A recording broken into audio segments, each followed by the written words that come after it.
নমস্কার, আমি পূর্ণিমা। সকলকে জানাই শুভ মহানবমীর অনেক অনেক শুভেচ্ছা। আর এই ভিডিওটা কিন্তু আমার গতকাল রাতে মানে অষ্টমীর দিন রাতে করা। আর এই হচ্ছে আমাদের ডিটোলহাট সর্বজনীন দুর্গোৎসব প্যান্ডেল। প্রত্যেকবার আমি অষ্টমীর দিন করেই এখানে আসি মায়ের দর্শন করতে।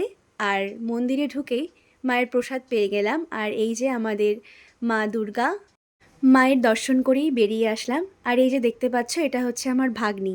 ওর অনেক দিনের ইচ্ছে ছিল যে আমার সাথে ও ভিডিও করবে, আমার ভ্লগেও থাকবে, যার জন্য মন্দির থেকে বেরিয়েই ওর সাথে আগে একটা টুক করে ভিডিও করে নিয়েছি।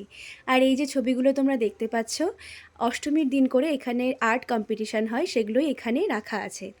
তারপরেই আমরা চলে আসলাম প্রোগ্রামের দিকে। অষ্টমী এবং নবমী এই 2 দিন কিন্তু আমাদের এখানে খুব ভালো প্রোগ্রাম হয় আর প্রচুর দর্শক হয়। এত গরমেও ওনারা যেভাবে বসে প্রোগ্রাম দেখছে, সত্যি ভাবা যায় না। আর এইদিকে আমি গরম সহ্য করতে না পেরে মিনি ফ্যান বের করে নিয়ে হাওয়া খেতে শুরু করে দিয়েছি। আর হ্যাঁ, তোমরাও কিন্তু জানিও এই গরমে তোমাদের পুজো কেমন কাটছে। সকলে খুব ভালো থেকো, সুস্থ থেকো আর খুব মজা করো পুজোতে।